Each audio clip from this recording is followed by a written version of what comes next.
error, and it will take huge amount of time. That's why we need computer, and we write appropriate methodology or algorithm to sort these numbers in ascending or descending orders in in reasonable time. So, when we are given some problems, what we do using computer, we write some methodology or algorithm for solving the problem. Then we run this methodology or algorithm using the computer. We use data set and etc. Now the question is why the term machine learning or why the subject machine learning has come. What is so great about it? Now suppose just take an example, toy example. Suppose we are dividing or we are classifying two groups of people, say US people and Indian people, based on height and weight. Okay. So generally we have seen that US people are taller than Indian people and heavier than Indian people. Generally we see. Then what we can do, then we can write an algorithm that say height is more than, if height is more than this such and such and weight is more than such and such, then the person may be US people, otherwise Indian people. Okay. So but the problem is there might be some Indian people who are taller and than US people, or who might be heavier than a US people. So what do the computer will do? But we can do it by, so we have, so here comes the machine learning concept of machine learning. So we have a data, say 1,000 data, such data, height and weight of 1,000 peoples. Then we ask computer to extract some useful information from this data. Okay. So by some methodology and by some algorithm, the way we do. So in this way, if we can now we can feed some data. So in the process, the computer has learned something from the data and or extracted from the data, or in terms of in mathematical terms, the computer has estimated some parameter values of the system, some system by which it can make the decision whether a person belongs to US, or whether a person is US or an Indian based on height and weight. So this is the way. Now comes artificial intelligence. So artificial intelligence is more than that. So how? Suppose again we have a group of people. We don't have data like this, the height and weight. So now, if we there is a friend of ours, or a relative of say in say 100 people, then but we don't have any data kind of thing. Then we can recognize the people. How we know the features of my friend or my relative which cannot be measured, but my which cannot be measured. Somehow, when we have seen our friend and relatives, our brain has somehow by some means that has extracted some information and stored in our brain. Now, later, our brain tries to recall those features while seeing those persons and somehow match that person. So, this is how, and if the person has some change in facial expression and whatever, so by applying some kind of mapping or intelligence, like okay, he or she may be my relative, although I have not seen him or her the last 5 or 10 years. So he or she might be. So we apply some sort of intelligence. Now, if we try to embed this kind of intelligence to our computing system, we can say this is an artificially intelligent system which act like human being, which can recognize many things. So without specific mentioning of data or measurement kind of thing. Finally, nowadays we every day we come across the term chat GPT. Now, first of all, what is the meaning of what is the full form of chat GPT? GPT means generative pre-trained transformer. So, transformer is a large language model. What the other speakers say. Okay, what is that large language model? I'm coming to. And what is pre-trained? What is generative? I'm coming to that point. But so now suppose uh, so we are asked to we have say 1,000 movies, and we are some companies have been assigned to classify the movies based on the taste of the people. So that the company may suggest this movie or this movie may be suitable, may liked by some group of persons. This kind of movie may be liked by some group of people, something like that. So we can do it. We human we can do it. But say think of 1,000 movies. How? So we have to first watch the movie. Then we can make some decision. And for watching this movie, it takes huge amount of time. Now, if we are asked the computer, you see the movie and you generate some report. So based on that report, the people will decide whether he or she will like that movie.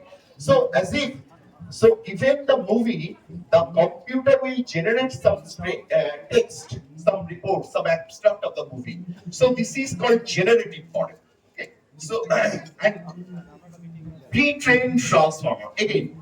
So suppose after graduation, a person has joined a company. Okay. Uh, when he or she has joined the company, he has some knowledge. What he has gathered till his or her graduation. But after joining the company has some specific task that he or she may not know. Okay? Then what he or she there's some he or she will undergo training process. So, so some company that he or she will be trained with the information, with the knowledge as required by the company, and he will be trained based on our his or her previous experience. So previously, when he joined, he was a pre-trained model. But after joining, during training phase of the company, he was fine-tuned. So generative pre-trained transformer is a large language model. So pre-trained, transformer is already pre-trained by the existing knowledge base in the universe. Then for some specific task, he is fine-tuned and and generative means and the transformer is asked to generate new data uh, for um, for certain tasks. Okay. And what is chat? Chatbot is just an interface between human and GPT, large language model. That is what the chat GPT is. So this is the evolution, in brief evolution of from just traditional computer to today's chat GPT kind of thing. So let us now come to today's panel discussion. Thanks to the speakers for briefing about AI in business. So the panel discussion title, uh, power of artificial intelligence in driving data and decision making strategy for organizations. As you have heard already from the speakers that apart from the product that the companies asked, that the companies assigned to deliver or to build, so huge amount of data related to many things are being generated. So in order to analyze or make decision, the company needs AI system. So that's why the term, the title like this.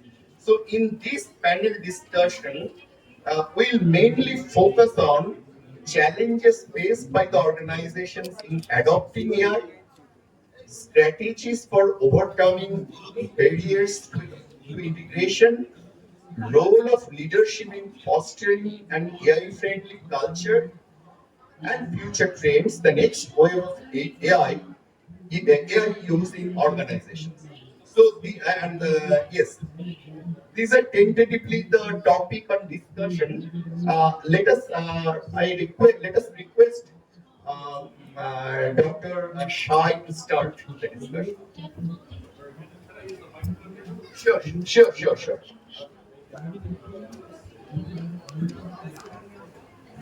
Is this? Okay. This is very good. Okay, so those are actually a very good set of questions. You know, these really have to do with the kind of the organizational absorption of AI. You know, I think one of the things that strikes me as a very remarkable fact about AI is that it's really challenging our assumptions about what we as humans are good at and what we as humans can give to the machine to make better decisions. And I'll give you an example of this from my friends at Google, for instance, as well. In a very famous case, some years back, they realized that, hey, wait a minute, when we're hiring engineers, what happens is that in a typical situation, you're the interviewer, I'm the applicant. I come in and you say, you know what, you're just like me. I kind of like this guy. We went to the same school and we have the same interests and look, cut of your jib. I don't know what a jib is, but I like the cut of yours, right? That's the usual way that these things kind of go as well, too.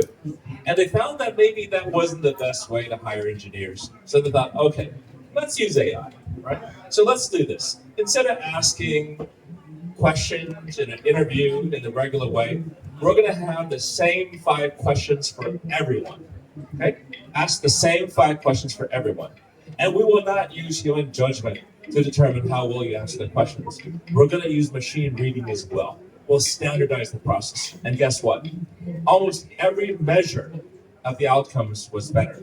Retention, teamwork, productivity, everything else as well. Now we could go on and on about this as well, but I think another really fascinating example of how machines are better than humans at human judgment is in the case of marriage, in fact, if you can believe it. As of 2025, in the US, we've had about 30 years worth of data on the online dating phenomenon. You've all seen these websites, of course, right? Meet a boyfriend, meet a girlfriend, and sometimes you get married as well. And what we found about the kinds of marriages that come from AI generated online relationships is fundamentally different than those that come from other sources. And I'll give you some numbers. If you look at the 10-year look back period, as of looking back 10 years, we find that people who marry based on meeting at school, meeting at work, meeting through neighbors, meeting in a bar, the divorce rate is between about 15 to 20% in the US as a whole. Does anybody want to guess what is the 10-year divorce rate of people who met online with an AI website? Any guesses? I'm sorry? Less than less than 10%. That's a good guess. Any other guesses? 3%. You know, this is why he's the boss, by the way. All right, you know, very 2%. Right? 15 to 20%, everything else, 2% for online. See, this is it. And going back to the moderator's question here, you know, a lot of business is about judgment, right? This is what businessmen do. CEOs, leaders, we make judgments, not just about technology. That's 20%. 80% is judgments about people. And what AI is challenging us is that in the things for which we take the greatest pride, we as humans, we should be good at understanding humans. Oh, no, maybe not. Maybe not. Maybe there are some things for which we can actually improve by giving up some of the control to the machine as well. But thank you for the question. Okay, thank you, Michael. So now the question is, so when you make judgment based on AI system, the